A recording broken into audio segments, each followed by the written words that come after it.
오늘의 큐티 말씀은 오바댜 1장 10절부터 21절입니다. 제목 여호와께 속한 나라. 먼저 앞뒤 문맥을 살펴보겠습니다. 오베다는 이스라엘 형제의 나라인 에돔에 대한 심판의 내용을 포함하고 있습니다. 야곱과 에서에서 출발한 갈등의 이야기가 여호와 하나님의 심판까지 이어졌습니다. 그럼에도 불구하고 에돔은 교만에 빠져 있습니다. 에돔이 머물고 있는 높은 바위에 깎아지는 절벽에서 안전하다고 자랑하는 요새이지만 결론적으로 철저하게 몰락될 것을 강력하게 경고하십니다. 오베다는 1장으로 되어 있습니다. 오베다는 사람 이름이면서 동시에 책 이름입니다. 에돔을 향한 심판의 메시지를 가지고 있지만 동시에 온 세상을 향한 하나님의 주권을 선포하는 책입니다. 에서도도 동일한 맥락을 가지고 있습니다. 이스라엘을 벗어난 이방 나라에까지 하나님의 주권과 구원의 계획을 전하는 책이라고 볼 수 있습니다. 에돔은 이스라엘의 형제 나라입니다. 지리적으로도 무역하기 정말 좋은 곳입니다. 그러나 에돔은 하나님의 심판 앞에서 완전히 무너지는 것을 볼 수 있습니다. 또 천연적인 요새가 오히려 교만에 빠지게 하였습니다. 무역으로 부유함을 누렸지만 도둑이 들어오는 것이 더 나을 정도로 심판의 강도는 엄청날 것이라고 합니다. 심지어 동맹을 맺었던 나라들조차 등을 돌릴 것이라고 합니다. 지혜 있는 자들에게도 용감한 자들도 이제는 아무런 쓸모가 없습니다. 에돔에게 임할 심판의 내용이 전반부에 나옵니다. 정말 무엇을 의지하며 살아가야 하는지 우리에게 좋은 교훈의 메시지를 던져주고 있습니다. 문단을 나눠보겠습니다. 1절부터 14절은 에돔이 행한 죄, 15절부터 16절은 여호와께서 만국을 벌하실 날, 17절부터 21절은 여호와께 속한 나라. 10절에 보면 에돔은 그의 형제 야곱에게 행한 포악으로 말미암아 부끄러움을 당하고 영원히 멸절될 것이라고 합니다. 실제로 에돔이 한 악한 행동은 민수기 20장 20절부터 21절에 나옵니다.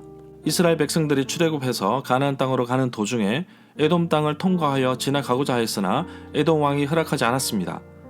또한 이스라엘 사람들은 에돔 사람들을 친족처럼 생각했는데 그들의 포악한 행동으로 인해 배신 같은 느낌을 받았을 것입니다. 11절에 보면 에돔의 죄악된 행동을 자세하게 설명하고 있습니다. BC 587년경 바빌론이 남유다를 멸망시키려고 할 때 에돔도 그들과 같았는데 바빌론 사람들이 남유다로부터 탈취한 포로와 전리품을 누가 가져갈 것인가 제비뽑기할 때 가담하였습니다. 12절에 보면 오베다는 남유다의 형제라고 보았고 형제의 날, 유다가 침공 당하는 날, 재앙의 날에 방관한 것을 지적하고 있습니다. 또한 유다가 패망하는 날에 기뻐한 것을 두고 지적하고 있습니다. 유다가 당하는 고난의 길에 에돔은 입을 크게 벌렸다고 합니다. 유다가 바벨론에 의해 침공을 당하였을 때 에돔 사람들이 기뻐했다는 것을 시편 137편 7절에서 잘 표현하고 있습니다. 남의 불행을 보고 기뻐하는 것은 좋지 못한 행동입니다. 무엇보다도 형제의 나라 같은 에돔이 유다의 멸망을 보고 기뻐하였다는 것은 더더욱 이해하기 힘든 모습입니다. 이웃들 가운데 힘들거나 어려운 일이 있다면 우리가 도와주어야 합니다. 13절에 보면 계속 에돔이 하지 말아야 했을 여러가지 행동을 12절부터 14절까지 말하고 있습니다. 유다가 환난을 당하는 날에 에돔은 그 성문에 들어가지 말아야 하는데 들어간 것을 지적하고 있고 환난을 당하는 날에 에돔이 유다의 고난을 방관한 것을 지적하고 있으며 환난을 당하는 날에 에돔이 유다의 재물에 손을 댄 것을 지적하고 있습니다. 14절에 보면 여기에서 도망하는 자는 예루살렘이 포위 공격을 당할 때 바벨론 사람들이 가까이 보는 앞에서 어떤 군사들은 도망하려다가 붙잡혔습니다. 이때 에돔 사람들이 바벨론을 도와 도주로를 차단하였기 때문에 오베다는 이 죄악을 지적하고 있습니다. 15절에 보면 여호와께서 만국을 벌하실 날이 가까이 왔다고 말씀하십니다. 에돔이 행한 대로 에돔이 받을 것이라고 하십니다. 결국 에돔이 잘못된 행동을 그들의 머리로 돌아갈 것이라고 합니다. 문자적으로는 하나님이 자기 백성을 죄를 심판하실 때가 가까이 왔다고 말씀하십니다. 16절에 보면 에돔이 내 산성 시온산에서 마신 것과 같이 만국이 항상 마시리니 곧 마시고 삼켜서 본래 없던 것 같이 될 것이라고 말합니다.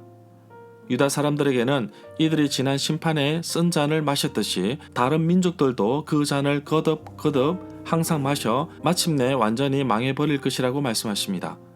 17절에 보면 오직 시온산에서 피할 자가 있을 것인데 그 산은 거룩할 것이고 야곱의 족속은 기업을 누릴 것입니다. 이 구절은 요엘 2장 32절과 비슷합니다.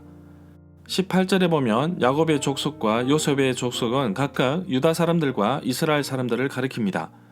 다른 민족을 심판하시듯이 에서의 족속 에돔도 동일하게 하실 것입니다.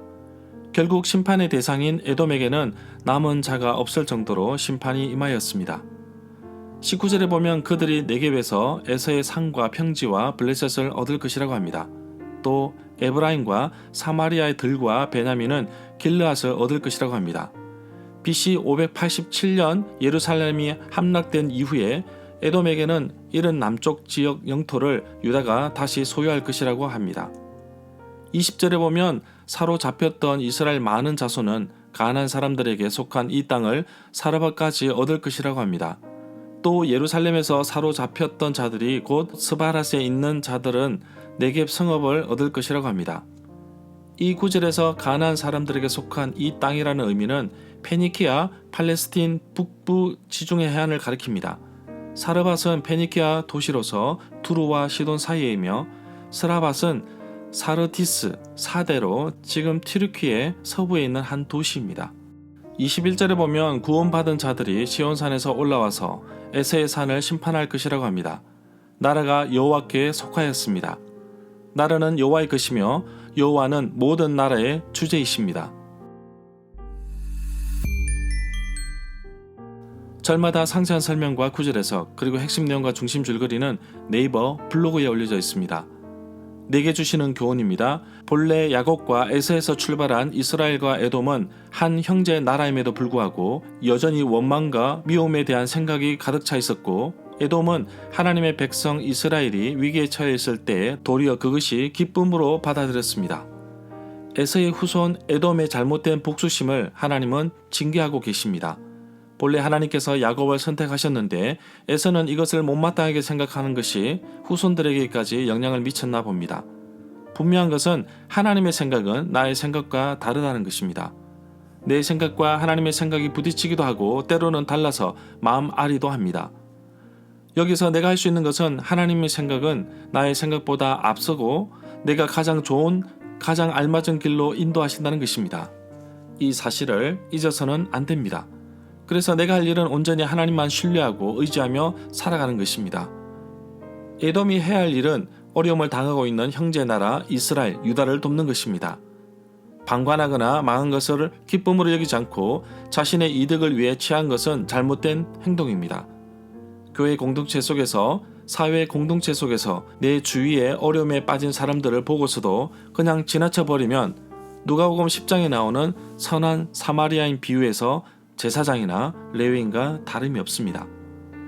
예수님의 사랑이 내 안에 있다면 상종조차 하지 않는 사마리아 사람이라고 하더라도 도와주어야 할 것입니다. 어려움에 빠진 사람들을 외면하지 않도록 나의 영적인 시야를 넓혀주시고 나의 작은 손길을 통해 하나님의 사랑을 전하는 하루가 되기를 간절히 소망합니다.